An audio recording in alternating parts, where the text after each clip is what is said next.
అడవి పూలు పూసాయమ్మా ఎన్నేలా, ఇక ఆనందంతో పులకించేను ఈ నేల. అడవి పూలు పూసాయమ్మా ఎన్నేలా, ఇక ఆనందంతో పులకించేను ఈ నేల. మురిసింది మారెడాకు మెరిసింది మావిడాకు పొంగింది సిన్నవాగు ఇయ్యాల. జరుగులద్దింది జిల్లెడాకు తడిసింది తమలపాకు కొండగాలి అడవిని పెళ్ళియ్యాల. అడవి పూలు పూసాయమ్మా ఎన్నెలా, ఇక ఆనందంతో పులకించేను ఈ నేల.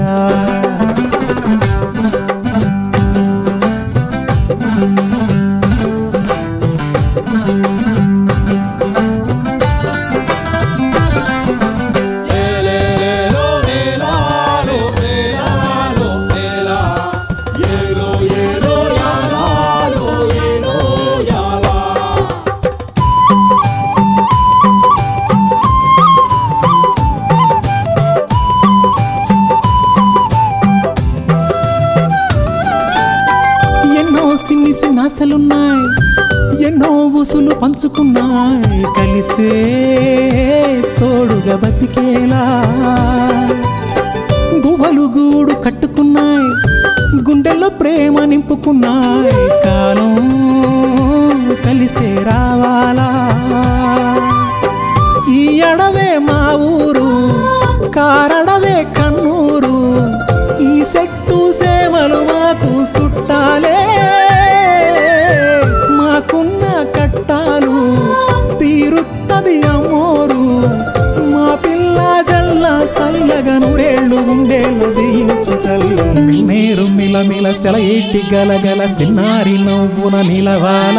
కళ్ళ కపటాలు ఎరగని ఈ మంచి మనసుల బతుకుల్లో తొలి పొద్దు కొడవాల. అడవి పూలు పూసాయమ్మా ఎన్నేలా, ఇక ఆనందంతో పులకించేను ఈ నేల. ఇక ఆనందంతో పులకించేను ఈ నేల.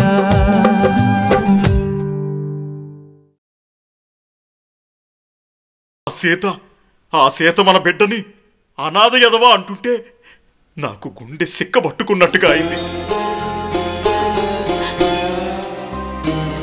మీద మా బిడ్డల మీద అంత అక్కస్తో బతుకుతున్నావు. నివురు గప్పిన నిప్పులా ఉండి మమ్మల్ని దహించేయాలనుకుంటున్నావు. పొంచి ఉన్న క్రూర ముఖల్లా మమ్మల్ని కబళించాలనుకుంటున్నావు. ఎందుకు ఎందుకు? చాచా, ఏంటమ్మా మాటలు?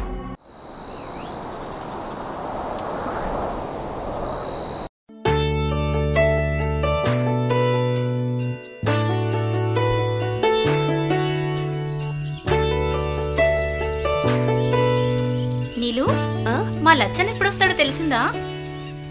మీ లచ్చన్న మా తిమ్మప్ప అన్నయ్య త్వరలోనే వస్తున్నారు. అవును, అదేంటి అన్నిసార్లు అడుగుతున్నావు? అదేం లేదు, లచ్చనెళ్ళి శానాకాలం అయింది కదా. అది సరే గాని మా లచ్చనని తీసుకెళ్ళి మీ అన్న ఏం చేస్తున్నట్టు? అదే నాకు తెలియట్లేదు. నా మనుకి లగ్గం పెట్టించారు సరే.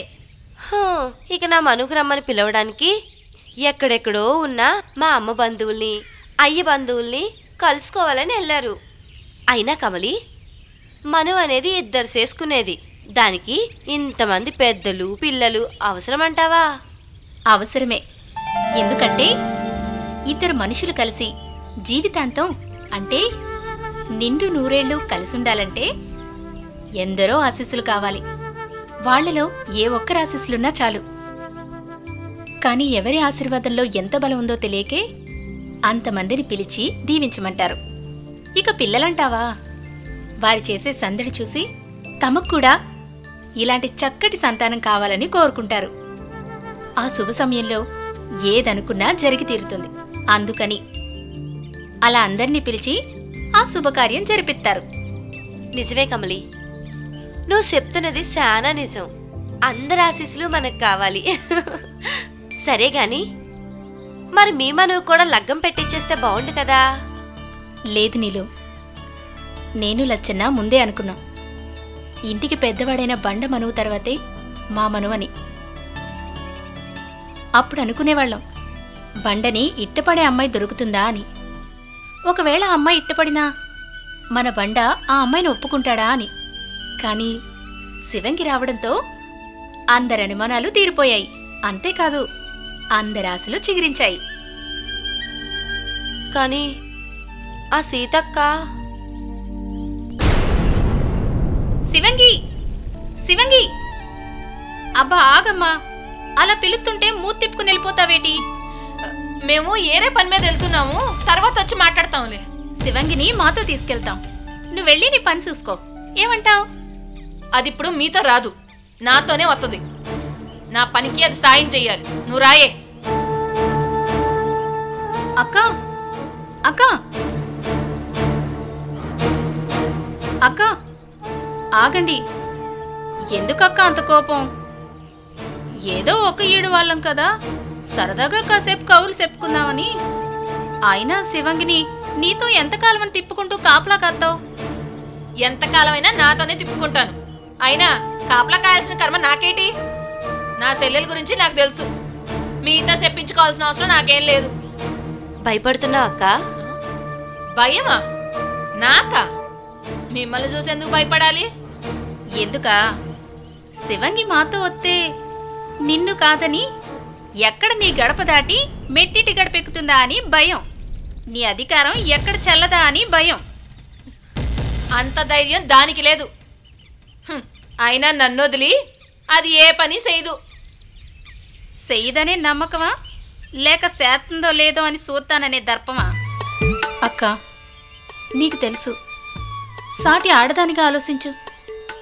శివంగి బండిని మనస్ఫూర్తిగా పెనివిటిగా ఒప్పుకుంది. ఇక నువ్వు నేను ఎవరు వాళ్ళ కలయికను ఆపడానికి? కలయిక కళలో కూడా జరగనేవను. అయినా నేను వద్దన తర్వాత మా శివంగి కూడా అటువైపు పోలేదు. ఆ వంక ఆలోచన చేయటం కూడా మానేసింది. దాని మనసు నుంచి ఆ మంచు బొమ్మని సెరిపేసింది. కావాలంటే అడగండి, అది ఎప్పుడు నా మాట కాదందు. ఏం శివంగి, నిజంగానే ఇక ఆ బండను కలవ్వా? మంచి బొమ్మని, మంచి మనిషిని వదులుకోకు. ఆ తర్వాత నువ్వే బాధపడతావు. చెప్పు శివంగి, నీది కేవలం కళ అని సరిపెట్టుకుంటావా, లేక నీ కళ నిజమని నిరూపిస్తావా? కమలి, నీకు తెలీదా? ఒక్కసారి మనసిచ్చాక ఇక తిరిగి తీసుకోవటం ఉంటుందా? మా అక్క తన పంతంతో నన్ను బలవంతంగా కట్టి పెడేస్తుంది. శివంగి! ఏ అక్క, నీ కట్టుబాట్ల నుంచి బయటికి వెళ్ళిపోతానని భయమా, లేక నీ పంజరం నుంచి ఎగిరిపోతానని కంగారు పడుతున్నావా? ఎక్కడికి వెళ్ళనక్క, సావైనా బతికైనా నీతోనే ఉంటాను. కానికెప్పుడు నా మను మాట ఎత్తుకు. శివంగి అంటే బండను మర్చిపోతావా?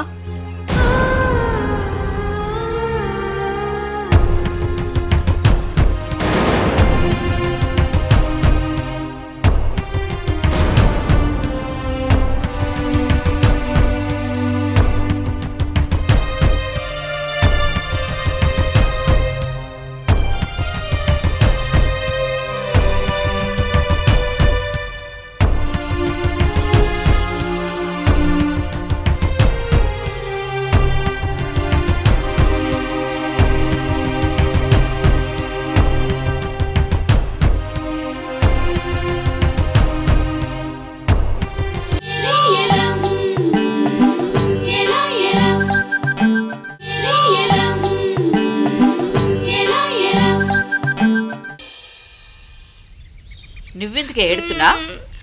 కొట్టింది నన్నేగా, మరి నేనెడక నువ్వేడుతావా? ఫోన్లేవే, ఏదో అక్క కొట్టిందనుకో. అయినా నీకెందుకే అంత దుందుడుకు? ఆ నీళ్ళును కూడా కొట్టిందా? లేదు, నీళ్ళు ఏమీ అనలేదా?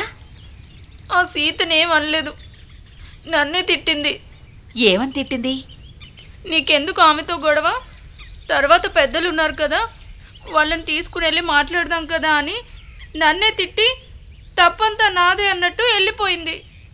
నేను నీ దగ్గరకు వస్తున్నానని చెప్పాను, తను ఇంటికి వెళ్ళొస్తానని చెప్పింది. అసలు నువ్వేమన్నావే? నేనేమన్నాను? బండకి శివంగినిచ్చి చేయడానికి నీకేటి అభ్యంతరం అన్నాను. ఇందులో నా తప్పేమన్నా ఉందా? లేదా మరి? ఎవరి కూతురు వాళ్ళకి, ఎవరి సెల్లెలి వాళ్ళకి, ఇట్టా ఎవరికిట్టమైన వాళ్ళని వాళ్ళు మనువు చేయడానికి వాళ్ళిట్ట పడాలి కదే. అలా నువ్వు నెట్ట వచ్చినట్టు నోరు పారేసుకుంటే కొట్టక గారాబం చేస్తారా? అదుగో, నువ్వు కూడా నాదే తప్పు అంటున్నావు. ఒక్కరు కూడా ఆ సీత తప్పు అనడం లేదు. ఉండు, రాజమాకు చెప్తాను. కమలి, మీ రాజమామకి ఒళ్ళు బాలేదే. నిన్నటి నుంచి ఒకటే జ్వరం, ఆయాసం. అవునా? మరి మందేదైనా వేసుకున్నాడా? ఆ బండా ఇచ్చాడు, తగ్గిపోతుందని చెప్పాడు. లచ్చన్న కోసం ఒకటే కలవరెత్తున్నాడే. అవునత్తా, లచ్చన్న మామ ఇన్ని రోజులు గూడెం వదిలి ఎప్పుడూ లేడు. మరెందుకు ఇన్ని రోజులున్నాడు?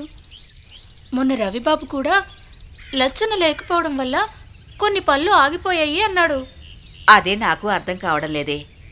లచ్చన్న తిమ్మప్ప కలిసి నీళ్ళు మనువు మాటలు చెప్పడానికి ఆ తిమ్మప్ప వాళ్ళ బంధువుల ఊళ్ళకెళ్ళారు. కాని ఎందుకు ఇన్ని రోజులు పట్టిందో తెలియలేదు. అవునే, నీళ్ళు ఎక్కడుంటుంది? పగలంతా తన ఇంటి దగ్గర పొలం దగ్గర ఉంటుంది. రాత్రికి నేనే మా ఇంటికి తీసుకెళ్తున్నాను. అంతేలే, గూడెల్లో ఎవరో ఒకరున్నారన్న ధైర్యంతోనే ఆ తిమ్మప్పైన అన్ని రోజులు పని కోసం ఉండిపోయాడు. పనంటే గుర్తుకొచ్చిందే, ఆ తూర్పు వైపు ఇప్పుడు పనులు దొరికే కాలం కదా. ఒకవేళ తిమ్మప్ప లచ్చన్న ఏదైనా పని కుదిరి రాలేదంటావా? నిజమే అత్తా, లచ్చన్న కంటే తిమ్మప్ప ఈ సమయంలో ఎక్కువగా ఆలోచిస్తాడు. అదీ కాక తన సెల్లి మనువుకి కొద్దిగా పైకం కూడా అవసరం కదా. అందుకు వీళ్ళు పని చేస్తున్నా ఆశ్చర్యపోనక్కర్లేదు. అంత అవసరం తిమ్మప్పకేంటమ్మా? నేనెప్పుడో తిమ్మప్పతో చెప్పాను, నీ చెల్లెలి పెళ్లికి నువ్వు ₹1 కూడా ఖర్చు పెట్టక్కర్లేదు, అంతా నేనే చూసుకుంటాను అని. అయినా వినకపోతే అతని కర్మ. అవును, కర్మే. నేను చెప్పేది అదేనమ్మా. అలా కష్టపడే బదులు నాతో ఒక ముక్క చెప్పుంటే నేను కాదంటానా? ఏమమ్మా కోడలా, కాస్త నువ్వైనా చెప్పొచ్చు కదా. అంటే నాకు తెలీదు. తెలియక కాదు, కోడలా కోడలా కొడుకు పెళ్ళామా ఏమమ్మా వైనవేమమ్మా అని నేను నిన్ను అడగలేదని బెట్టు, అందుకే చెప్పలేదు. అవునా? అది సరే, నిన్నేదో గొడవ జరిగిందంట, ఇప్పుడు ఎలా ఉంది? అవును, నిన్న జరిగిన గొడవకి ఆయాసంతో ప్రాణాల మీదకి తెచ్చుకున్నాడు. ఆయాసం కాదమ్మా, ఆవేశం. ఆవేశంతో ఆ సీతపైకి వెళ్ళి తన్నులు తింది మీ కోడలు. తన్నులేమీ కాదు, ఊరికే ఇలా చిన్న దెబ్బ కొట్టిందంతే. మరి అదేంటమ్మా, ఏకంగా చాచిపెట్టి కొట్టిందని చెప్పావు? సరేలే, ఒక్కొక్కళ్ళ స్టామినా ఒక్కొక్క రకంగా ఉంటుంది. ఒకవేళ చాచిపెట్టి కొట్టినా నీకు చిన్న దెబ్బలా అనిపించుండొచ్చు. అదే ఆ బండకి దోమ కుట్టినట్టు కూడా అనిపించకపోవచ్చు. అలా అని మనం దులిపేసుకుపోతే వాళ్ళకు లోకు అయిపోతావమ్మా. అంత లోకు వాళ్ళు ఎవరు లేరు ఇక్కడ.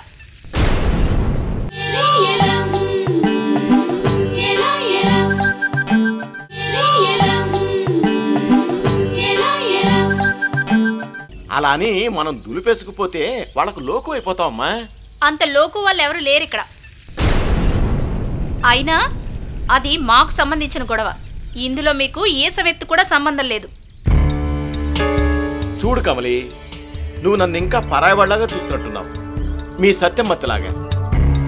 నేను ఎప్పుడైతే మీ గూడెం పిల్ల నీలుకి మామగారిని కాబోతున్నానో అప్పుడే మీ వాడిగా మారిపోయాను. అఫ్కోర్స్ మీరు అనుకోకపోయినా నేను అలాగే అనుకుంటున్నాను. వస్తాను. ఆ సీతని మాత్రం చచ్చినా వదలద్దు. ఆమె అంటూ తేలుతాం. మీరు అలా ఉండండి, మిగతా కథ నేను నడిపిస్తాను. వస్తాను. నీలు, ఈయనగోరెళ్ళి సీతక్కతో వేరే గొడవ పెట్టి మొత్తం పాడు చేయకుండా బండను తీసుకుని వెళ్దాం. పద అత్త, నువ్వు ఇంటికెళ్ళు, మేము వెళ్ళొద్దాం. సరే పద.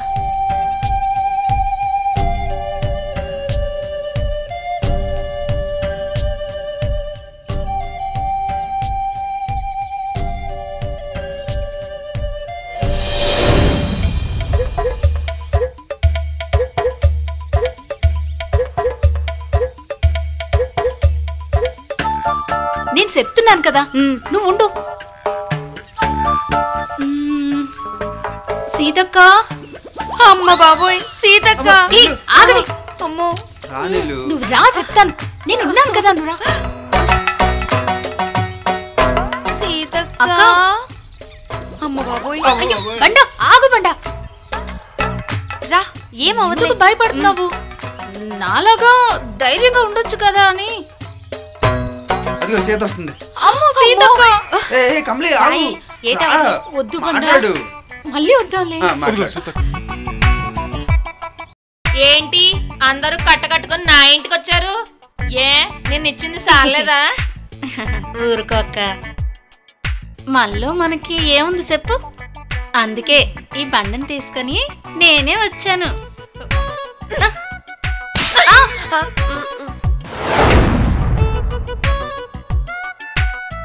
ఏం జరిగింది? నిన్ను కొట్టింది. నీలు, అది మళ్ళీ కొట్టింది. నువ్వా కమలి, సీతక్క పని నేను చెప్తాను. నిన్ను ఏంటే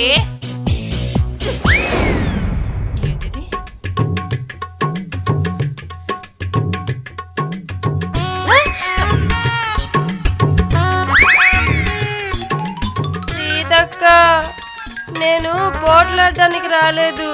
ఏం జరుగుతుందని చూద్దామని వచ్చాను, అంతే. అయితే ఆ పక్కకు పోయి నిల్చో. సరే. నోరు మూసుకొని.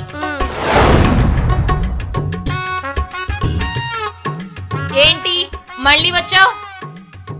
అక్క, నిన్న చెప్పిందే మళ్ళీ మళ్ళీ చెప్తున్నాను అనుకోకు. అనుకోను. ఈ బండ అదే రాముడు శానా మంచాడక్క. మంచితనం కూడు పెడుతుందా? ఆ తెలివితో ఏదైనా సంపాదించాడా? లేదు. ఉంది, శానా సంపాదించాడు. అబద్ధం. నేను అబద్ధం చెప్పట్లేదు. మన గూడెం వల్ల మనుషులు తెలుసుకొని తన వాళ్ళగా చేసుకున్నాడు. అది సంపాదన? సంపాదనే. నలుగురు మనుషుల్ని మన వాళ్ళగా చేసుకోవడం సంపాదనే. సంపాదనే. అదే నా భయం. ఆ నలుగురు తప్ప ఇంకేమీ లేని ఇలాంటాడికి నా శివంగినిత్తే ఆ నలుగురు పడేసే ఆ ఎంగిలి మెతుకులు దానికి ఇంత పెట్టి తను తినగలడే తప్ప ఎందుకు పనికిరాడు. బండ తలుచుకుంటే కొండని పిండి కొట్టి మరి ఆ కొండని పిండి చేసి రొట్టెలు చేసుకొని మరి తినగలడు అంటావు, అంతేనా? అది కాదు, శివంగి కూడా కూడు పెట్టగలడు. నువ్వు నోర్మై, నువ్వు చెప్పు. ఇంకేం చెప్పనక్క, బండ శివంగిని బాగా చూసుకుంటాడు. అక్క, ఇంకో విషయం ఏంటంటే మన నాగన్నలాగే ఈ బండ కూడా శానా మెత్తనాడు. నీ దగ్గర నాగన్న నోరు మెదకుండా ఎట్టా ఉంటాడో అలాగే బండ కూడా శివంగి నోటికి అడ్డు చెప్పకుండా పడుంటాడు. అంటే నేనొక పరమ గయ్యాళిని, నా మొగుడిని నోరెత్తనీయకుండా కాల్చుకు తింటున్నానా? అదే కదా నీ ఉద్దేశం?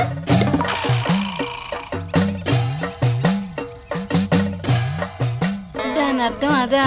మరి కాదా?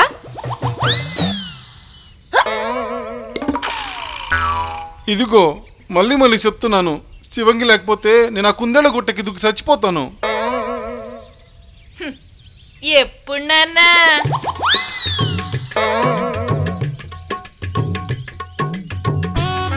అదేదో త్వరగా సెత్తే శివంగి కూడా నా మాట వింటాది.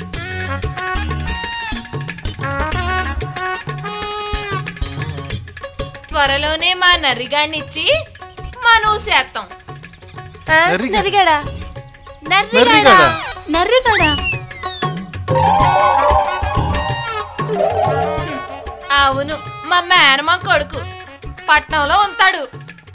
ఆడితోనే మా శివంగి మనువు.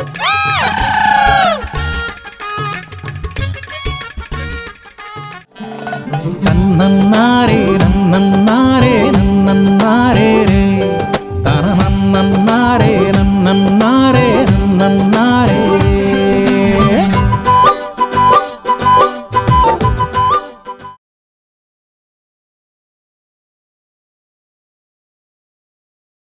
నన్నన్నారే నన్నన్నారే